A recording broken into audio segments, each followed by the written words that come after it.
दिल्ली में बढ़ते प्रदूषण पर केजरीवाल सरकार ने सुप्रीम कोर्ट में दाखिल किया हलफनामा। कहा कि सिर्फ दिल्ली में लॉकडाउन लगाने से प्रदूषण कम नहीं होगा। केंद्र सरकार अगर पूरे एनसीआर में लॉकडाउन पर विचार कर रही है तो हम भी लॉकडाउन को तैयार।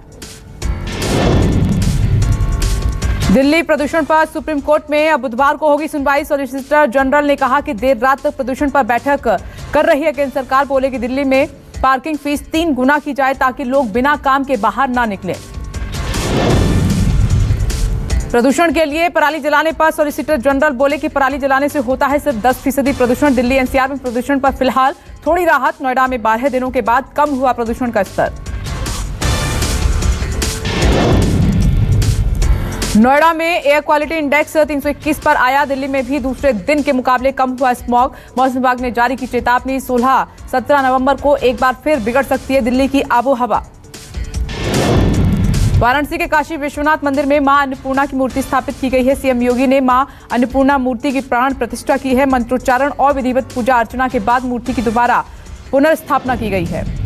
कनाडा से लाई गई मां अन्नपूर्णा की मूर्ति 18वीं सदी की दुर्लभ ये प्रतिमा है। मूर्ति 100 साल पहले चोरी करके कनाडा ले जाई गई थी। पीएम मोदी के अमेरिकी दौरे के दौरान मूर्ति को भारत लाने का रास्ता साफ हुआ। उत्साह में काशी के लोग हैं और पूरे काशी विश्वनाथ मंदिर को फूलों से सजाया गया है। माता की प्रतिमा जब वाराणसी पहुंची तो हजारों की संख्या में लोगों ने पुष्प वर्षा की है और स्थापना से पहले कूष्मांडा माता के मंदिर से विश्वनाथ मंदिर तक निकाली गई शोभा यात्रा। पीएम मोदी ने बिरसा मुंडा की जयंती पर पहला जनजातीय स्वतंत्रता सेनानी संग्रहालय देश को सौंपा है। वीडियो कॉन्फ्रेंसिंग से रांची में बिरसा मुंडा स्मृति उद्यान का उद्घाटन किया। कहा कि बिरसा मुंडा ने समाज की कुरीतियों के खिलाफ आवाज उठाई है। एमपी में जनजातीय सम्मेलन में पहुंचे पीएम मोदी। आज से हर साल देश में 15 नवंबर को मनाया जाएगा जनजातीय गौरव दिवस। संसद भवन परिसर में भी पीएम ने बिरसा मुंडा की प्रतिमा पर पुष्प चढ़ाकर श्रद्धांजलि अर्पित की। पीएम मोदी भोपाल में रानी कमलापति रेलवे स्टेशन का करेंगे उद्घाटन। ये देश का पहला वर्ल्ड क्लास रेलवे स्टेशन है। पीपीपी मॉडल पर किया गया है तैयार। जर्मनी के हेडलबर्ग रेलवे स्टेशन की तर्ज पर बनाया गया है। आज से 2 दिन के उत्तराखंड के दौरे पर बीजेपी अध्यक्ष जेपी नड्डा चमोली में शहीद सम्मान यात्रा का करेंगे शुभारंभ। कल रुद्रपुर में रहेंगे नड्डा। चुनाव की तैयारियों का लेंगे जायजा। बिहार पंचायत चुनाव के 7वें चरण की वोटिंग जारी है। हंगामे के बीच कई जगहों पर ईवीएम खराब होने की शिकायत मिली है। बिहार की कुल 903 पंचायतों में हो रहे हैं चुनाव। 53,000 से ज्यादा महिलाएं चुनाव लड़ रही हैं। भारत ने COP26 जलवायु समिट को सफल बताया है। केंद्रीय पर्यावरण मंत्री भूपेंद्र यादव ने कोयले के इस्तेमाल को कम करने का सुझाव दिया। कहा कि बिगड़ती जीवन शैली और बेकार कचरे ने विकसित देशों में बढ़ाया जलवायु संकट का खतरा। अर्थव्यवस्था की रफ्तार निजी निवेश को आकर्षित करने के लिए वित्त मंत्री निर्मला सीतारमण की राज्यों के सीएम और वित्त मंत्रियों के साथ बैठक है। कारोबारी माहौल बनाने और निवेश को आकर्षित करने के तरीकों पर चर्चा होगी। क्रिप्टो करेंसी पर बिल पेश करने की तैयारी में मोदी सरकार। संसद के शीतकालीन सत्र में क्रिप्टो करेंसी पर पेश हो सकता है विधेयक। लखीमपुर हिंसा मामले में सुप्रीम कोर्ट में सुनवाई। यूपी सरकार ने पूर्व जज की नियुक्ति पर सहमति जताई है। मौजूदा एसआईटी को अपग्रेड करने पर विचार भी कर रहा है सुप्रीम कोर्ट। बुधवार को होगी अगली सुनवाई। हरियाणा में 24 घंटे के लिए पेट्रोल पंप बंद हैं। वैट कम करने की मांग को लेकर हरियाणा पेट्रोलियम डीलर एसोसिएशन ने बंद बुलाया है। कल सुबह 6 बजे तक हरियाणा में नहीं मिलेगा पेट्रोल डीजल। जेएनयू में फिर से आपस में भिड़े एबीवीपी और वामपंथी छात्र। दोनों के बीच जमकर मारपीट हुई है। 7 छात्र घायल हैं। यूनिवर्सिटी में मीटिंग के दौरान हुई छात्र गुटों के बीच मारपीट। त्रिपुरा हिंसा के खिलाफ महाराष्ट्र में बड़ा तनाव। अमरावती के बाद 4 और कस्बों में कर्फ्यू लगाया गया है। अमरावती में 8 स्टेट रिजर्व पुलिस फोर्स की तैनाती कर दी गई है।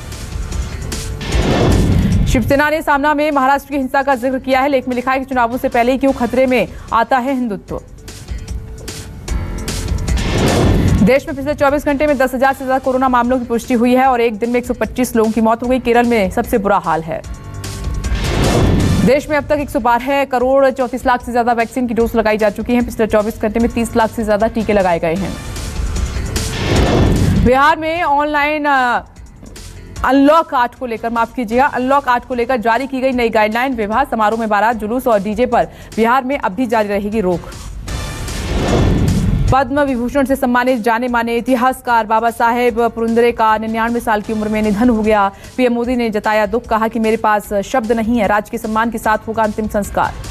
दिल्ली के आजादपुर में लालबाग के पास झुग्गी में फटा सिलेंडर। 18 लोग घायल हुए। सिलेंडर फटने से इमारत की 2 मंजिला 2 फ्लोर गिर गए। आसपास के मकानों को भी नुकसान पहुंचा है।